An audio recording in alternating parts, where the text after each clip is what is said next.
Hi, Chef Joe with Healthy Kids Inc. and today we'll be making beef and quinoa meatballs with a green salad. So before you hear, we've got our ingredients. We have some shredded carrot and zucchini, a little bit of garlic, an egg. Our seasonings are salt, our pepper, we have oregano and thyme. We have some ketchup and some soy sauce. We have our ground sirloin and our cooked quinoa, which we just steamed until it fluffed lightly with a fork. It's the perfect way to cook your quinoa. You could always even steam it with a little bit of chicken stock just to kind of give it a little bit more flavor if you wanted to, or beef stock in this case would work just fine. I've got a cookie scoop. It's one of my favorite things when making meatballs. It does kind of help you to form. Not necessary, but definitely does help. So what we're going to do is begin by getting all of our ingredients together and mix them up. Grab a spoon and I'm going to take my beef and add it in. We're going to add our zucchini, our carrots,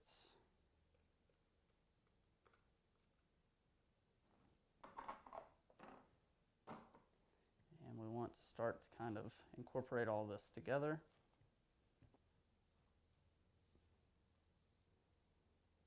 All right, so once you get the ingredients to start to basically combine together, then you can begin adding in the rest of your ingredients. You can see I'm using a spoon, but I am going to have to get in there with my hands really well to do this. You either need really clean hands or you want to get in there with some latex gloves, which is fine. Just make sure you're using the unpowdered kind. I've seen people make that mistake before and ends up with less than tasty results. So we're going to go in with our seasonings. We've got some dried oregano. Could use fresh here as well. It's really up to you.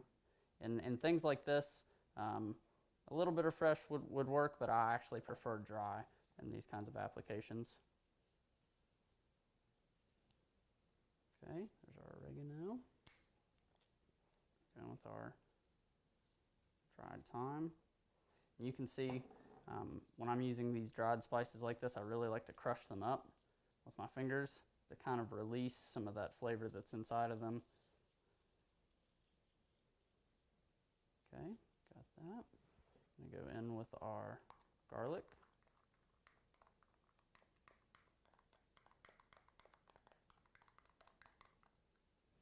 I'm going to go in with a nice pinch of kosher or sea salt and fresh cracked black pepper. As always with seasonings, do it to your own personal taste and preference.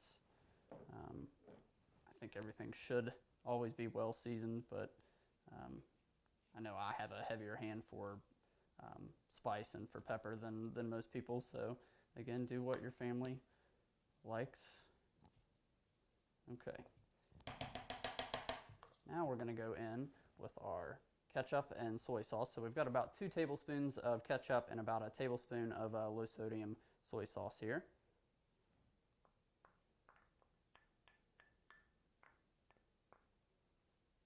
Okay. And we've got an egg, which I am going to whisk up real quick.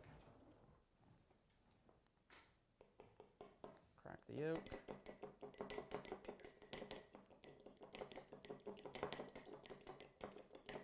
The egg is going to act as a binder.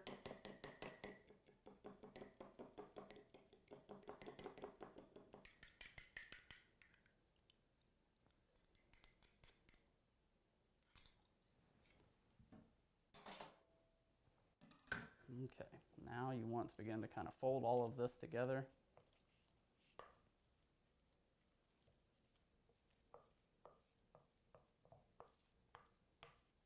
Once you see that your mixture begins to kind of really form up on itself like this, that's really what you're looking for. If it's a little too wet, you could always add some cracker crumbs, some breadcrumbs, anything like that to kind of dry it back out if you feel that you need to. It won't hurt anything. I've got a little dish here with a little bit of water. I'll get my hands moist before I begin forming the meatballs, and I'll continue to dip back in.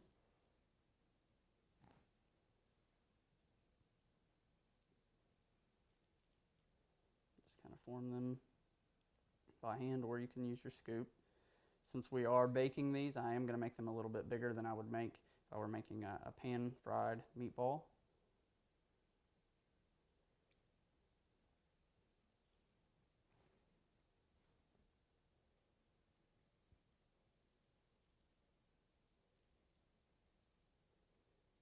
Now, one thing that's important, this goes with meatballs or burgers or anything like this that you're going to patty out, especially with ground beef, you don't want to overwork it if you can avoid it, because the texture will suffer and you'll end up with a chewy product in the end. So keep that in mind. Try to work these together as lightly as we can.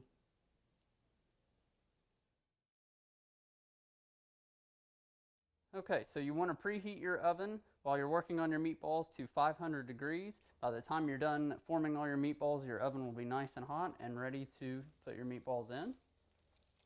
You want to give each of your meatballs a little bit of room on your baking sheet here, lined with foil that's been sprayed a little bit, and I've drizzled just the tiniest amount of olive oil on top of these just to help them brown a little bit. Got a screaming hot oven. We're going to go in for, I'm going to say 15 minutes, and we'll check the internal temperature. All right, so we're ready to mix our green salad. So we have our mixed greens here. We have a little bit of olive oil in the bottom of a bowl. I've got some balsamic vinegar, some salt, some pepper, a little bit of lemon juice and lemon zest, and then we have some diced tomato and cucumber just to make a quick little salad here. So what we're going to do is make our vinaigrette first. So I've got about 4 tablespoons of olive oil here in the bottom of this bowl, and I'm going to add some balsamic vinegar. I'm going to add about 3 tablespoons to that, roughly. I always do this by feel. You can find exact ratios for vinaigrettes and things online. Seasoning with a little salt and a little pepper. Okay. I'm also going to add in some lemon juice. Just add a little bit of acidity, because you've got your acidity in the balsamic vinegar, but you also have some sweetness in there too. So we're balancing that out. And we have our zest, which has all of the essential oil from the lemon inside of it. And we're going to whisk this up. All right, you can see that the oil and vinegar have emulsified, which just means that they've come together.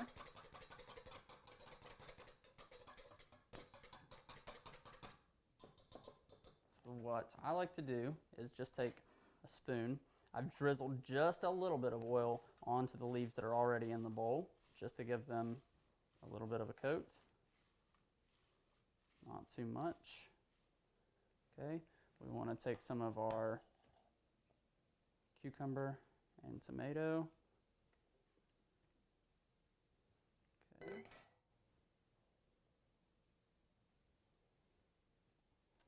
We want to take our balsamic lemon vinaigrette that we've made here. Drizzle some in. A couple tablespoons should do it. And then I like to lightly toss it together. All right, the last thing you want to do is just add a little extra seasoning. Fresh cracked black pepper.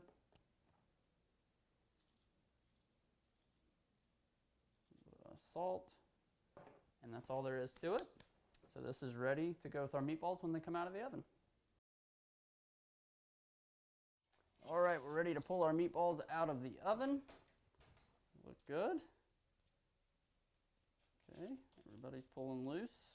Non-stick spray helped.